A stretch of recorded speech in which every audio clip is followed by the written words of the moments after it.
presence of teacher and students is mandatory, and the teaching aids include a whiteboard and a multimedia to deliver a lecture. Whereas in the distance learning mode or e-learning mode, we have a virtual classroom which is created to deliver a lecture without physical coexistence. So these virtual classrooms are based on IT infrastructure and digital technologies. Most of the time, there are two different approaches for using online tools for teaching. They can be either open access or closed systems, such as LMS.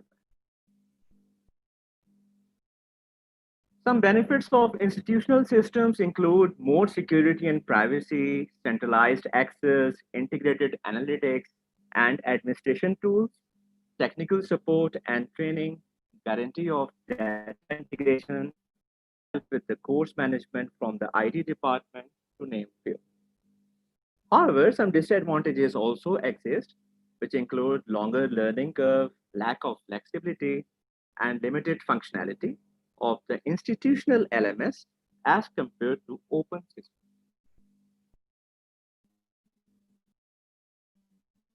Open technology is also known as Web 2.0, on the other hand, provides tools which are more familiar, easy to use, and collaborate varying options for privacy. And of course, some technical support is offered by the developer. The problem is that these tools are hard to integrate with the administrative systems. Records of interactions are not secure, with no on site technical support. They offer limited student privacy, more strict copyright limitations, and personal responsibility of the user to avoid limitations posed by these platforms. So in a successful distance learning solution, it is usual to integrate both an institutional system with an open technology to provide flexible learning. So both synchronous and asynchronous modes of online learning is possible. So in the synchronous mode, we have, for example, the online class timetable. Then we have the lecture resources uploaded online, for example, 24 hours before the class. Then we conduct the online class and we post the video lecture in the LMS for the students so that they can view it again, or for the absentees so that they can also conduct the class at their appropriate time. In the asynchronous mode, we have the online class timetable. Then we have the pre-recorded lecture uploaded in the class time, post-session questionnaire to be submitted within, for example, 24 hours, and then we can conduct an online question answer session to address the queries of the students. So in Pakistan, as we have seen that due to the recent prevalence of COVID-19, Pakistani academia is also affected due to the closure of all schools, colleges, and universities. The only possible way to avoid semester loss is to switch to online learning and assessment mode. However, even in such an abrupt switching, when students and faculty members were not prepared, certain quality assurance mechanism is necessary to promote quality learning using online mode. So while switching to distance learning mode, universities in Pakistan have faced many challenges. For example, absence of a well-established LMS and remote labs for engineering students to conduct experiments online, training needs for both faculty and the students, unavailability of IT infrastructure, upgraded hardware and software required to conduct online classes, how to mark attendance in distance learning mode, especially for asynchronous mode of communication, and how to conduct labs in the absence of remote lab options. So some solutions device include, for example, Google Classroom and Moodle-based LMS, which is used in most of the universities in Pakistan. Online video conferencing is conducted using Zoom, MS Teams, and Google Meet applications. And for labs, some of the remaining experiments were modified to simulation-based experiments. Moreover, for evaluation, these universities utilized letter grades in terms of pass and fail option to avoid negative impact on CGPA. Some essential lab experiments where hands-on part cannot be replaced by simulation, were designated as incomplete, or we can assign I grade so that it can be reassessed in the fall semester when a situation will be hopefully normalized. For teachers training, in-house and online courses are organized or funded by the universities as an evidence to ensure essential skills needed for the online teaching. Also, faculty members were advised to upload pre-recorded lectures as well as the online lectures to facilitate students in remote areas where internet bandwidth is an issue. Now, coming to the quality issues in online classes. So there are many issues related to online quality teaching. It involves an appropriate level of digital literacy for faculty and students, course adaptation for online delivery, IT infrastructure and resources to guarantee acceptable audio-video quality of lectures, student support system, attendance mechanism, and adequate blend of assessment methods that should be used in the online assessment of the courses. And one of the main focus was how to engage and motivate students facing isolation due to pandemic.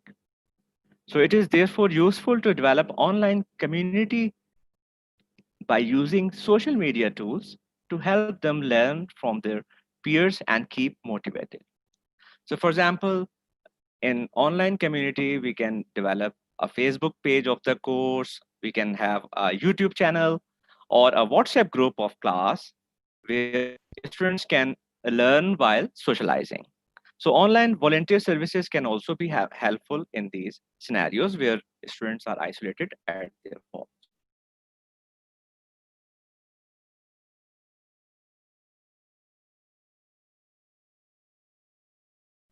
So for the quality assurance in online teaching, it involves ADDIE model. ADDIE model stands for analysis, design, development, implementation, and evaluation. So this is the quality assurance cycle for the online. And for this quality evaluation, we have a mechanism by using a number of factors to develop a quality decision matrix for online course readiness by assessment of, for example, audio video lectures quality, duration of online lectures actually delivered, activity and course management on the learning management system, and how many assessments, and of course, their quality for online instruction. Students mid-semester feedback is also very important in evaluating the quality of the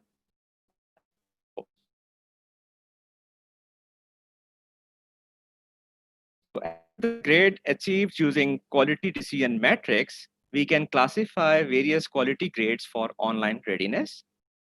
They can be, for example, fully certified course, certified with minor observation, with major observations, and even not certified. So these grades can be assigned as per the quality of the online. So key role players in this quality assessment loop are the students, departmental review committee, and finally the quality department of the university. And with this chain, we can ensure a lot of aspects regarding the quality of the online course. So let's look at the review cycle in online teaching. So this review cycle starts with some desired specifications for online teaching with initial training cycle. Then while the course is going on, the departmental evaluation by the subject specialists can be carried out based on the evidence in LMS. Then comes the faculty level evaluation where all the departments share their inputs. And finally, the data is sent to the quality review committee of the university, which presents the data in online academic council, so that to decide what level should be assigned to a particular online course. So if the course is not certified, for example, some corrective actions will be required so that it again passes through the evaluation cycle till it is certified.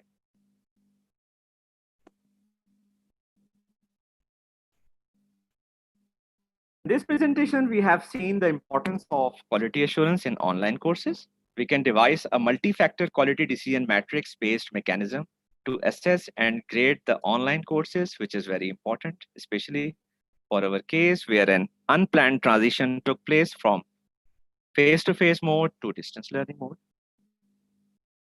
And we can take effectively some adequate steps to convert an uncertified course to a certified.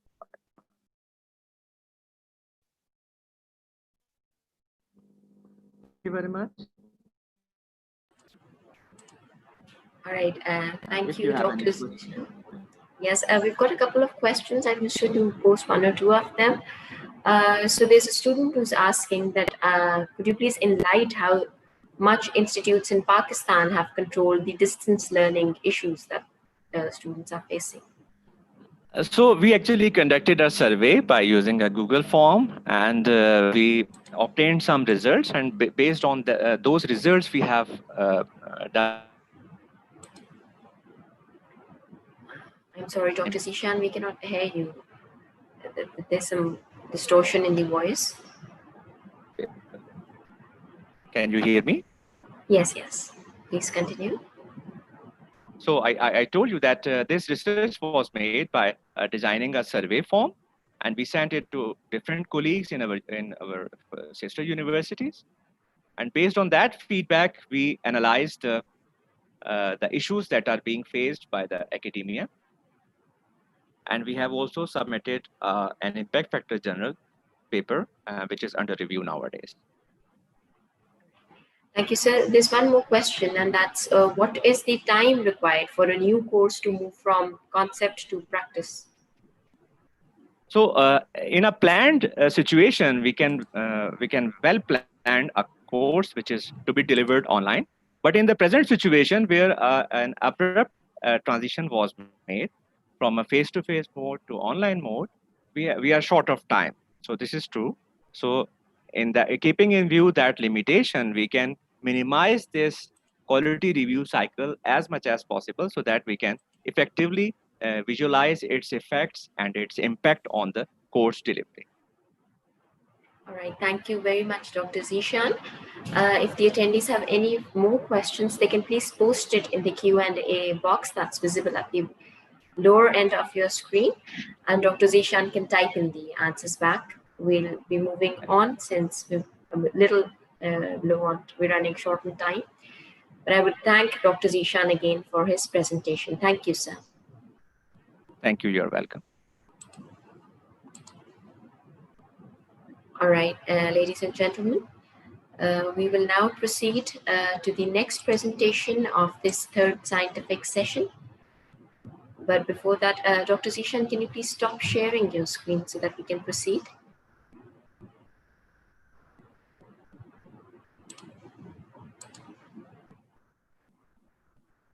Thank you, sir.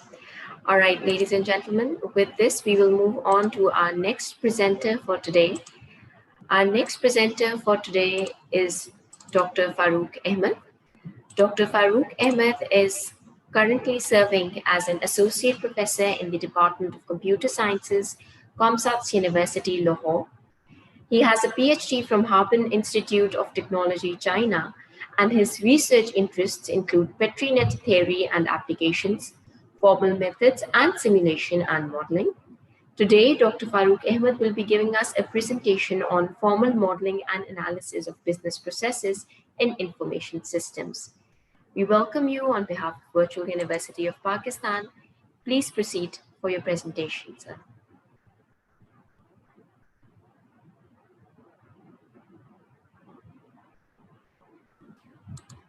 Thank you very much for inviting me.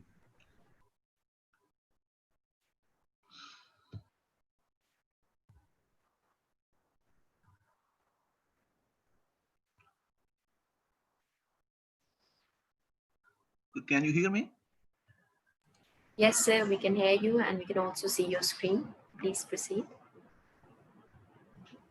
Okay. The topic of my talk is the formal modeling and analysis of business processes in an information system. First of all, I would like to describe what are process actually. A process is a sequence of steps being taken in a system. Further, business process is a combination of set of activities within an enterprise. A business process can be identified by its sequence of activities. Secondly, information systems which actually use business processes are driven by the business processes they have. It is hard to imagine enterprise information system that are unaware of the business processes they support. Secondly, I would like to discuss what actually the importance of business process modeling, why we need to model a business process. A process model can provide a comprehensive understanding of a process. The model of a business process describes its logical order and dependencies, whose objective is to produce desired results. Business process modeling gives the analysis of the business process.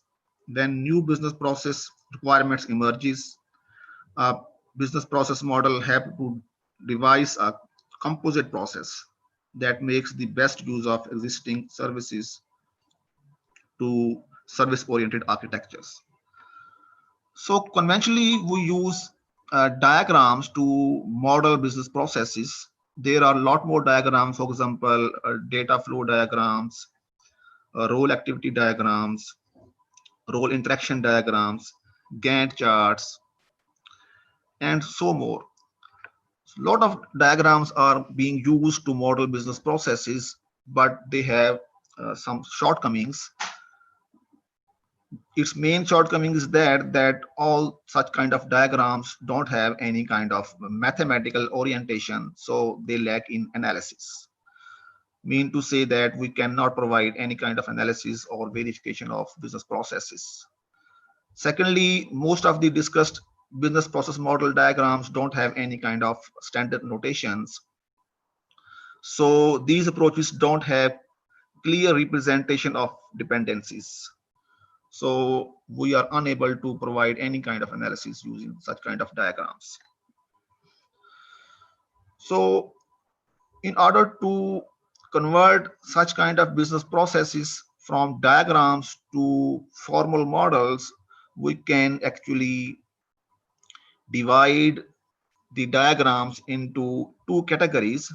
Some diagrams are basically structural diagrams, and some diagrams basically represent the behavior of a business process. So structural diagram basically represent a passive component of systems, for example, states or any kind of object used in a system. And behavior diagram basically represents actions, events, or operations being taken in certain system. So uh, the state or passive components can be represented as a state of a system, and operations being taken in certain system can be represented by transitions.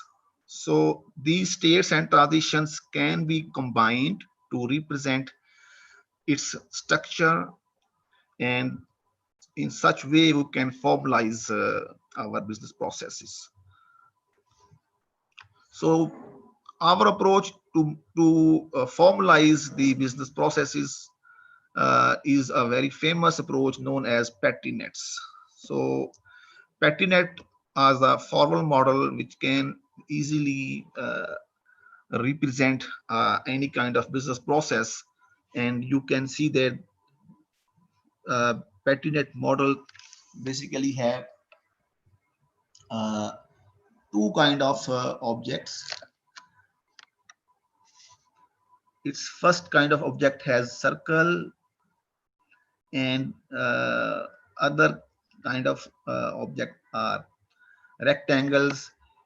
This circle basically represent the state of the system, and the rectangles basically represent transitions or operations of a system being taken in certain system. The second advantage to use PattyNet to model business processes actually is that its state can be represented by a very structural manner. We can represent its states with a vector. As you can see that we can represent its state with a vector. Secondly, it has advantage of execution of our formal model of any kind of business process. For example, uh, any action represented by a rectangle or state line can be executed, and its precondition can be changed by using the firing of that kind of transition. In this diagram, a transition is enabled, mean to say that I can perform that action, and whenever we can perform the action of operation, the state would change, and the state would become all the black dots come into a post condition state. So in this way, we can observe the state change in our system. So main problem to design any kind of information system is that there are a lot more concurrency occur in our systems. So we need to handle concurrency, and PattyNet formalism basically support concurrency or parallelism.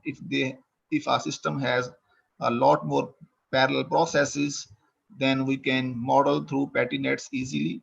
However, there are two approaches used to model any kind of concurrent system.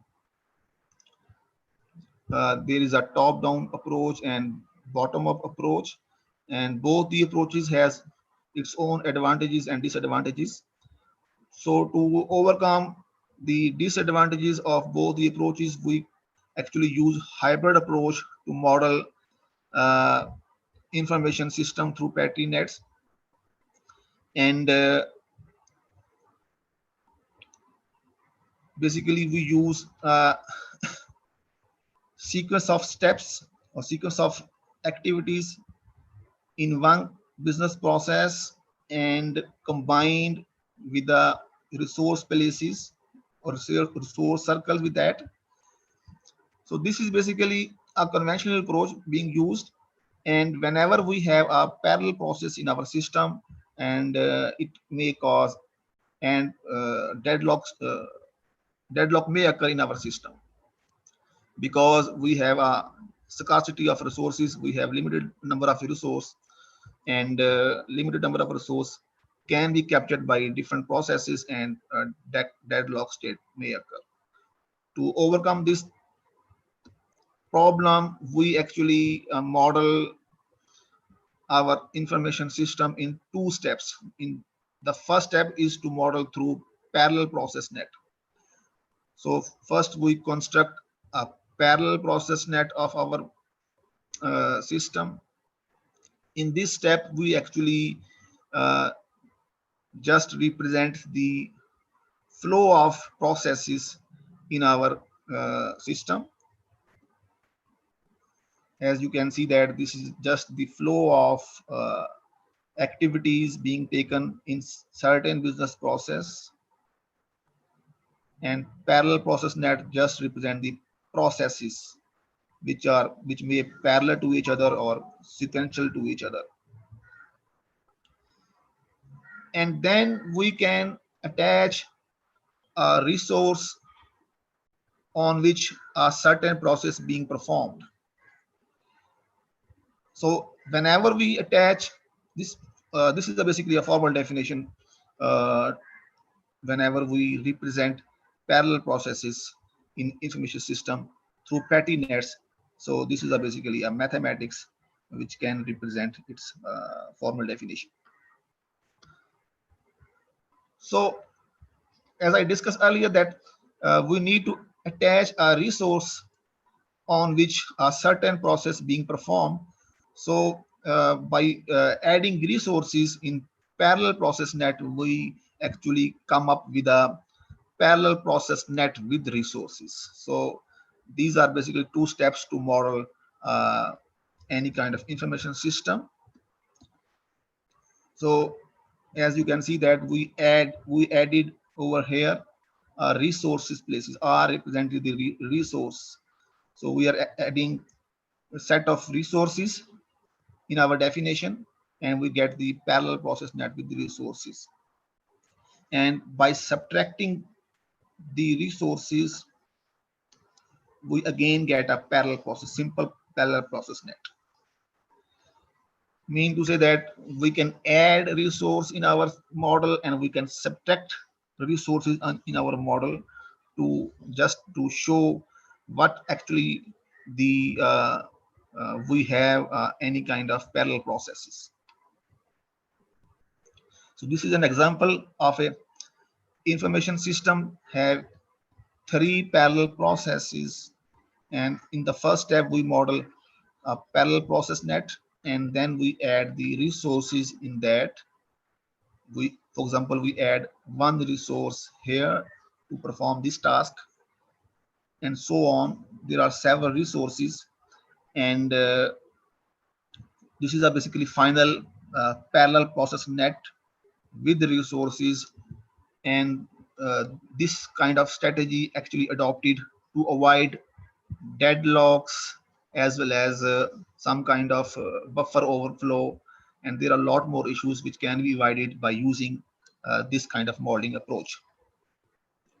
So issue is that the simple parallel process net with resources or simple petty net formal model actually represent the control flow or process flow in our system. So we need to add more information in our system model.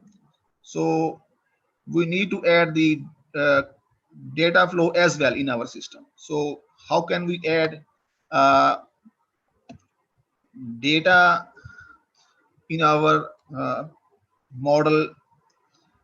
So in order to add data, we actually added two set of color sets. These are basically data types, and on those data types we can declare variables, and in that way through data types and through that variables we can make our functions and we can make our logic which can be added in our structural pattern net. So in that way we come up with a colored pattern net. Before that we have a simple pattern nets without data. Now we come up with a data types and variables which can actually represent our data flow. So this is the example of business processes in a simple protocol of a network. Just to uh, elaborate the idea, we have to add control flow as well as data flow in our system. So as you can see that this is a basically data type attached with that circle, and this basically diagram represents three parts. This is a sender part of the network, and this is a basically network part, and the third is a receiver part. We want to send data, or sender can send data through network to receiver. So this is the idea. So the protocol sent used in this diagram, that no loss of packets, no overtaking. This is basically protocol, a very simple protocol where there is no data loss or packet loss in our network. So we attached some data packets in that, and by firing or by executing these rectangles, which I mentioned earlier in the last slide, that our PattyNet model has two kind of objects, circles or triangles, rectangles. Rectangles basically represent the action or operations being taken in our system. So this is a basically operation in our network that we can send packets. So we have 6 packets to be sent to the receiver. So we model in that way. So these are places and transitions, as I mentioned. So the the variable declared on these data types are used to represent that what kind of data we want to transmit and in what manner we transmit our data through our network. So that kind of logic are represented by the net encryptions.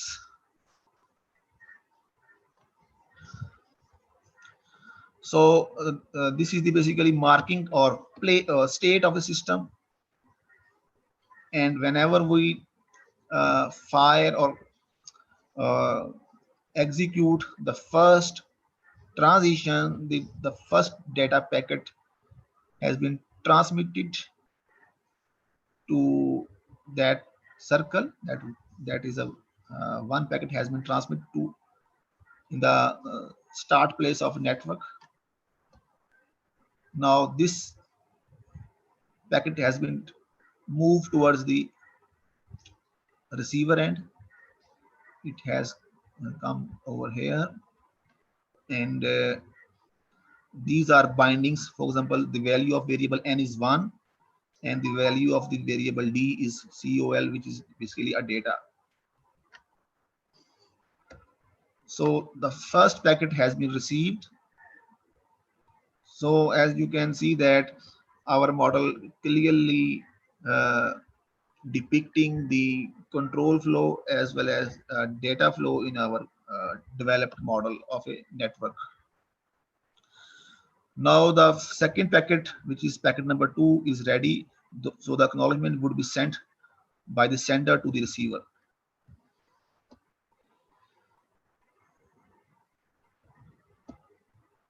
So the acknowledgement will be sent. Then the next sent packet would be packet number 2. So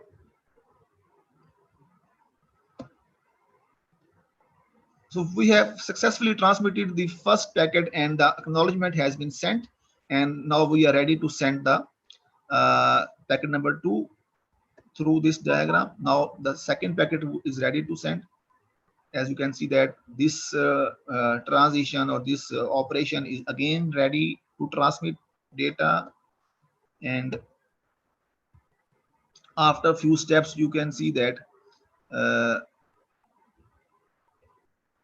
so this is basically a second protocol where uh, retransmission become possible, and there is a packet loss in that. As you can see that if success, then one packet, else empty. It means that we now have a non-deterministic protocol and we have a packet loss in our system. This is another model, and in the same way we can transmit data, but now in our system we have a packet loss.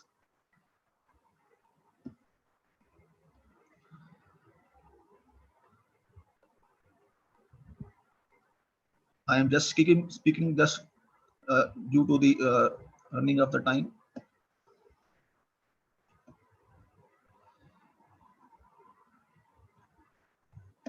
Now you can see that some packet may be lost in our protocol and the next step can be occurred.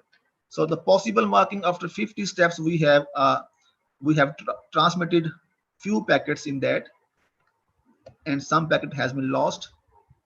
Now we are waiting for the packet number 5, because the whole string can be generated whenever we actually receive the packet number 5 in that.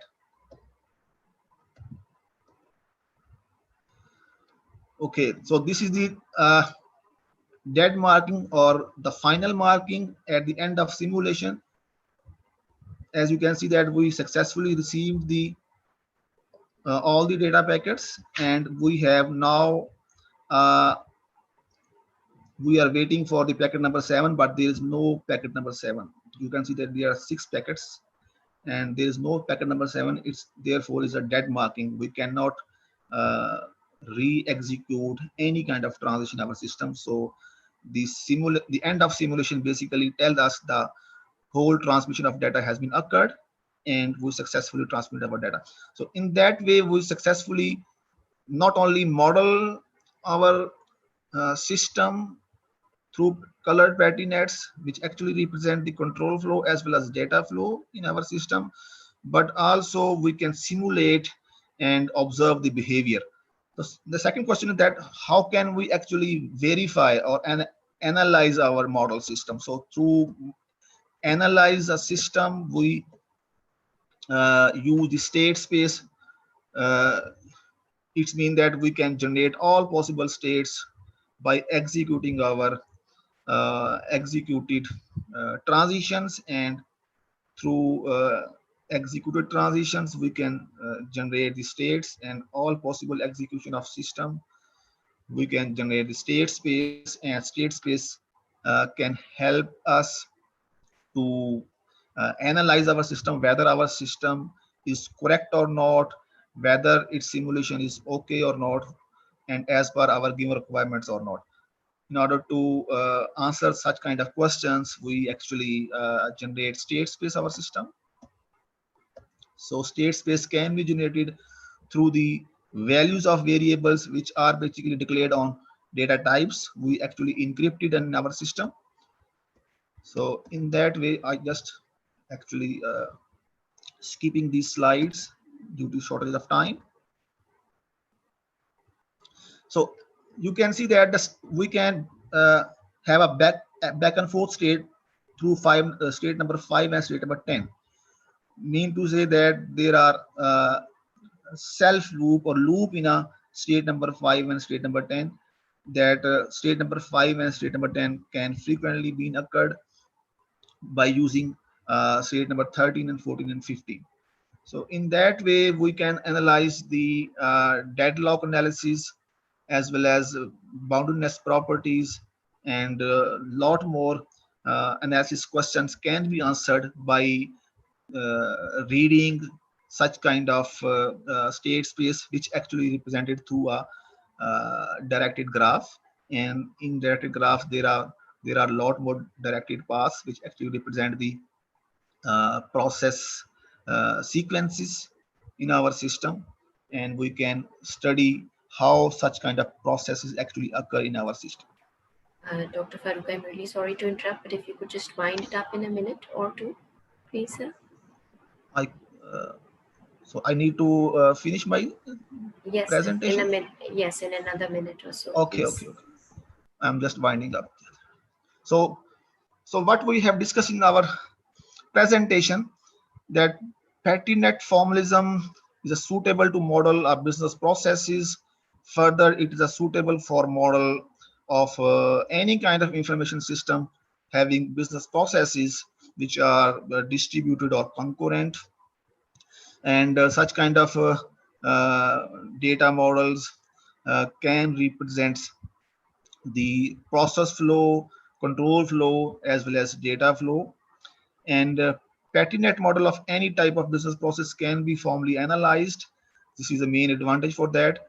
We can, and secondly, we can simulate through our developed Patinet model, and through simulation we can answer some performance questions about the system. So that's all from my side. Thank you very much, Dr. Farooq. Since we're running low on time, I would request all attendees that if they have any questions for you, they can please post them in the Q&A box that is visible at the lower end of the screen, and then you can type in the answers back for them. Thank you again for giving us your presentation, sir. Cannot hear you. Dr. Farooq, you requested to please stop sharing your screen so that we can proceed forward.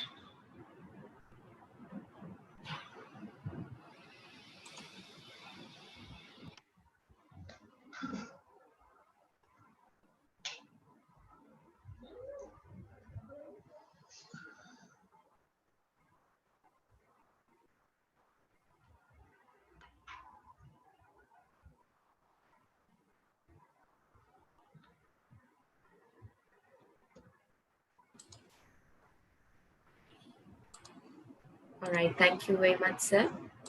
Ladies and gentlemen, with this, we move on to our next presenter for today. Our next presenter for the day is Dr. Basaki Ponusami, Head of Department of Computer and Communication Technology, University Tunku Abdul Rahman, Malaysia. With more than 40 publications, her areas of expertise include big data, network security, and wireless sensor network. We welcome you from Virtual University of Pakistan. Please take over for your presentation, madam.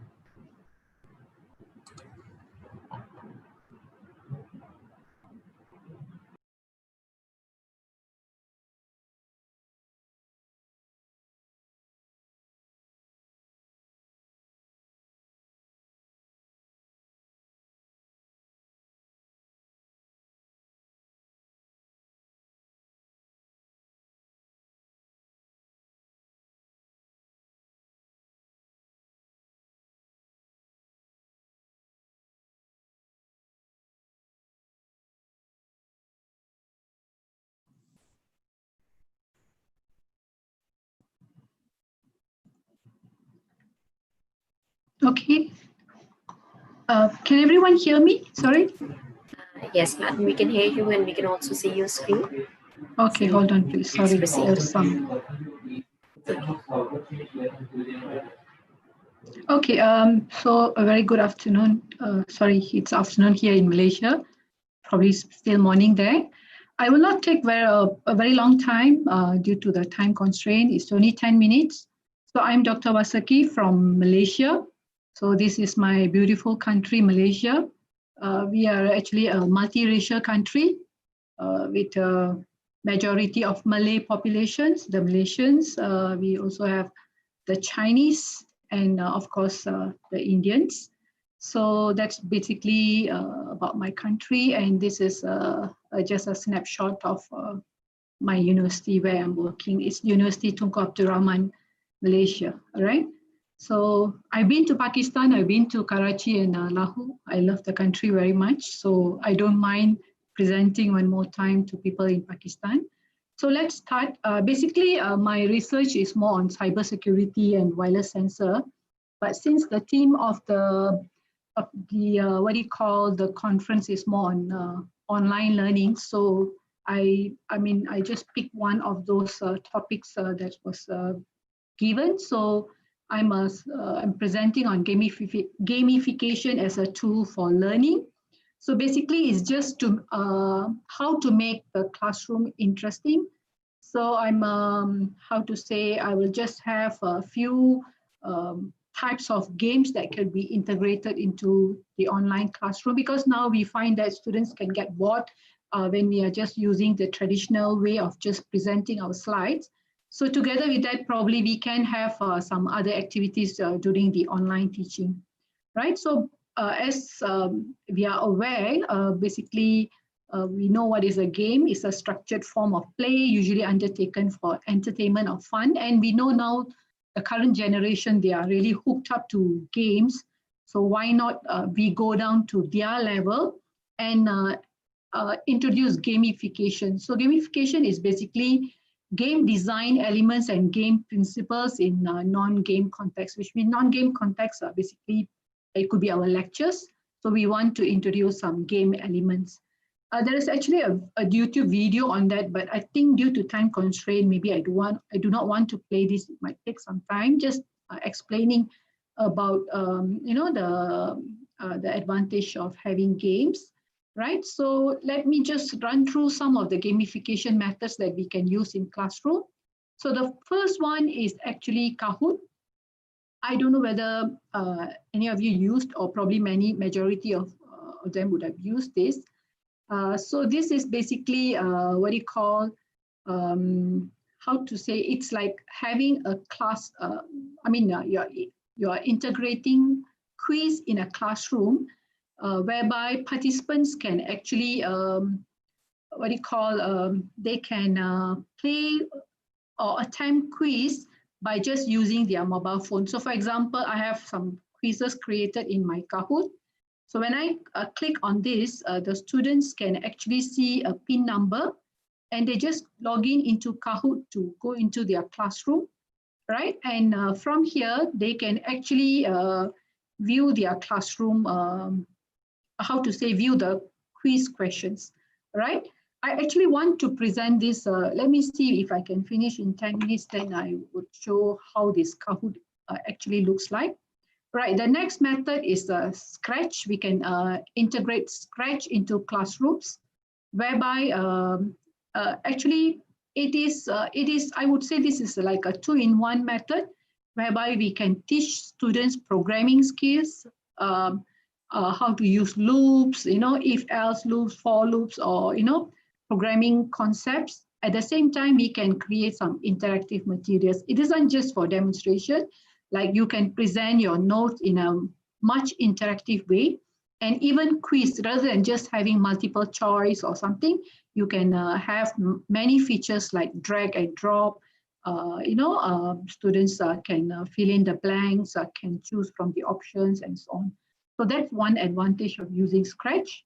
And the third one is Minecraft. I think the youngsters now, they should know what is a Minecraft. Basically, it is, most of them are hooked up to Minecraft. It's a game, but we can integrate this into their classroom, whereby students is like, they are going into a virtual world kind of thing, especially in engineering field.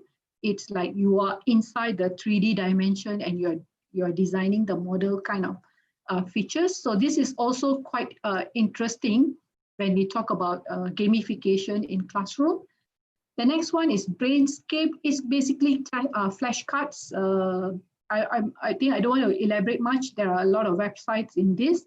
Flashcards, you just play some flashcards. But this is more suitable for lower secondary schools probably, whereby we can just play these games with them.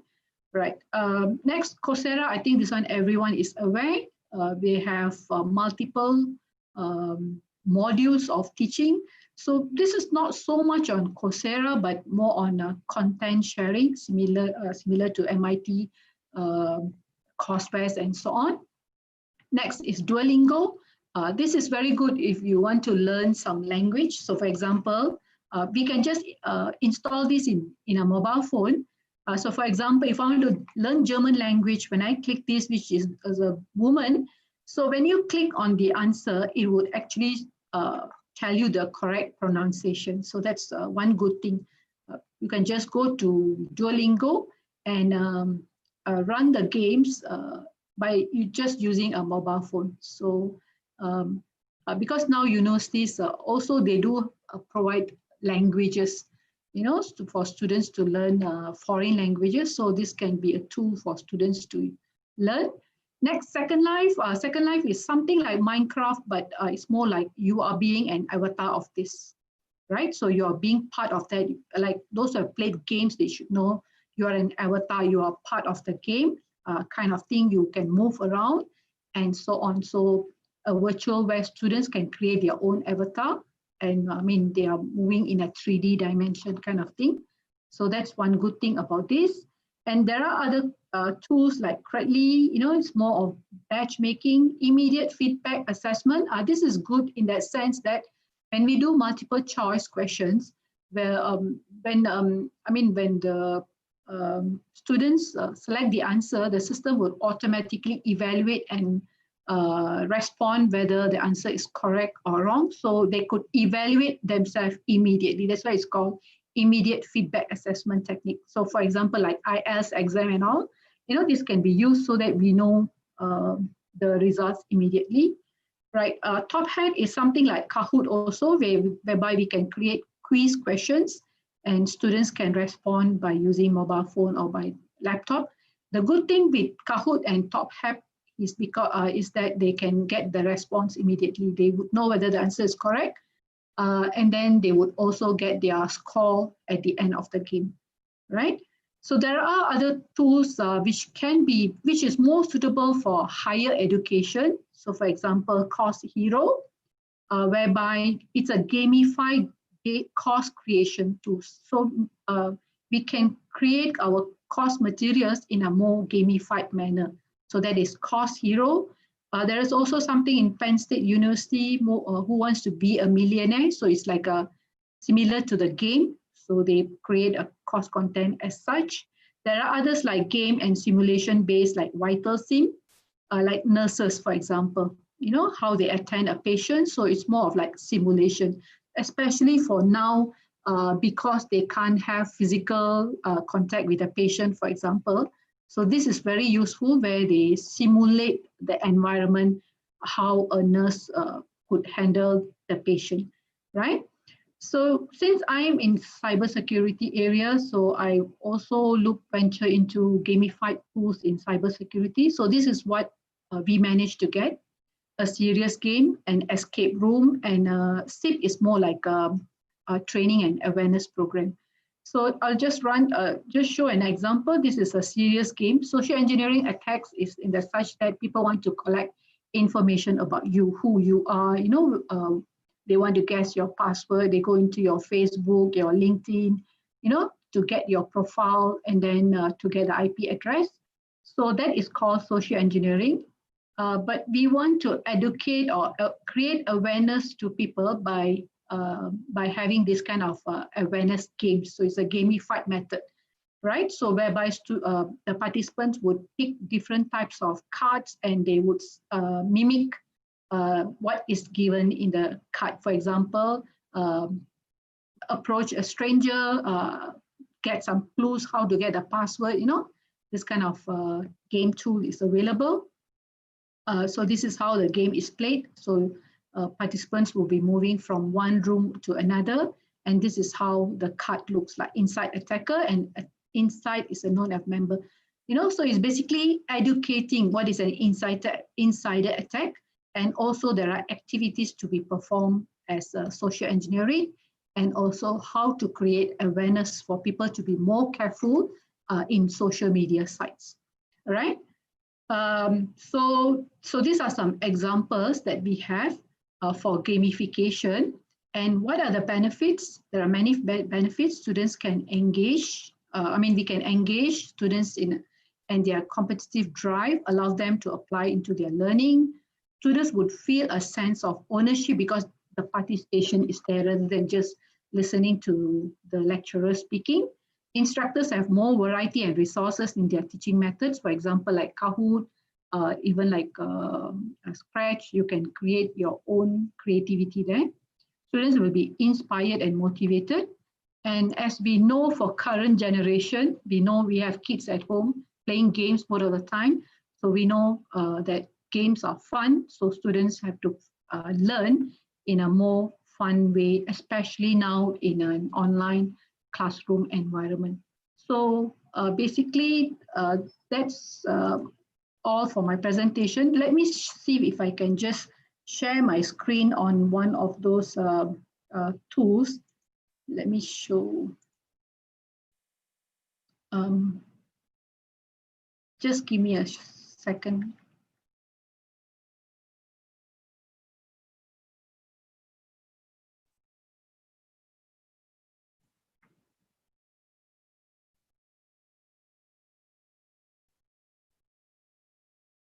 So as you can see, this is how, what do you call, Kahoot looks like. We can create games here. And as we click play, so choose a way to play this. So the students, the participants can choose which method they want to play. So for example, I want to play, in a classic manner. So you just go to your mobile phone and just key in this number, and the participants' names would appear, right? And then when we, the problem now, because I don't have participants, when you run the screens, it would just show, it would just display all the questions and students can use phone to answer A, B, C, D, and so on. So that's one good thing about Kahoot.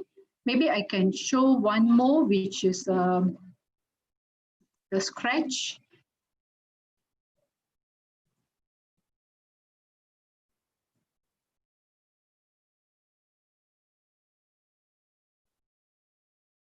So this is actually a Scratch program.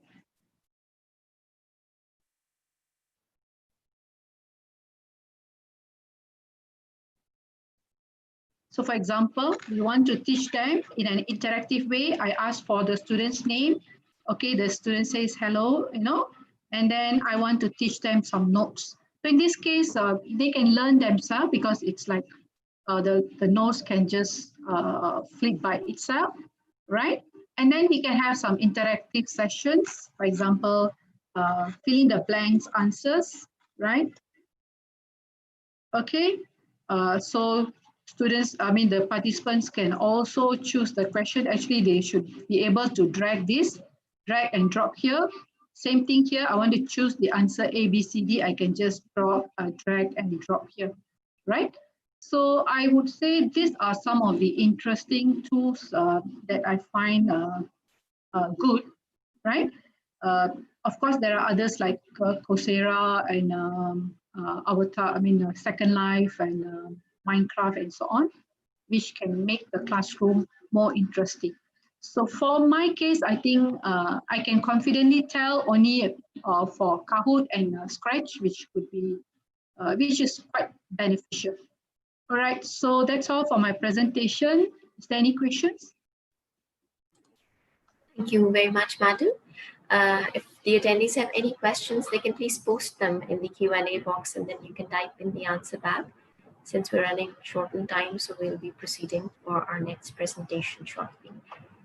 We thank you for giving us your time and for joining us for this presentation. Thank you very much. All right, ladies and gentlemen, with this, we move on to our next presenter for today, Dr. Salman Kadri. Dr. Kadri is serving as an assistant professor in the Department of Computer Science and using fundus images. Welcome to Virtual University, sir. Please proceed for your presentation.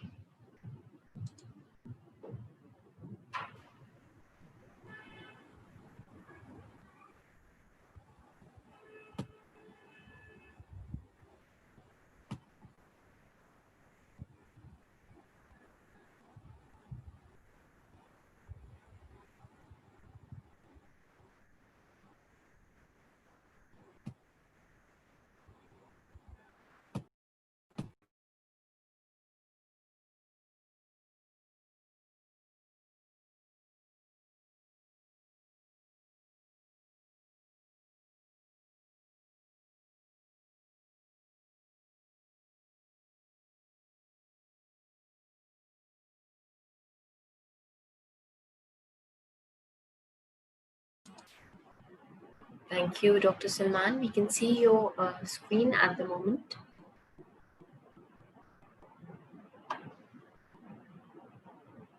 But since your mic is mute, we cannot hear you.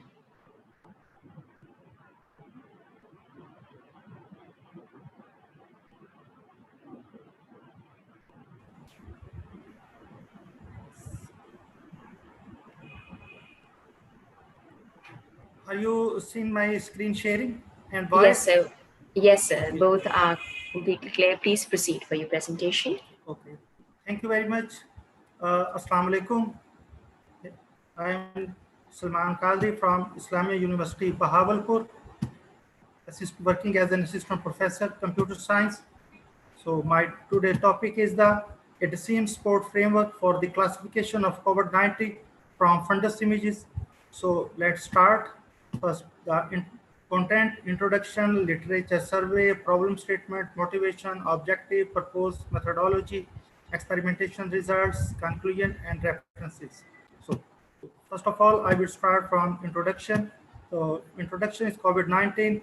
Eye infection due to COVID-19. Nowadays, this pandemic is everywhere, and the 2019 novel coronavirus disease COVID-19 caused by severe acute respiratory syndrome coronavirus 2 that is called SARS-CoV-2 has spread globally. While the routes of the transmission of this virus are still controversial, we have collected confirmed 50 COVID-19 patients' eyes data, that was the retinal fundus images sample of both eyes. Therefore, SARS-CoV-2 may exist in the normal ocular surface of the COVID-19 patient,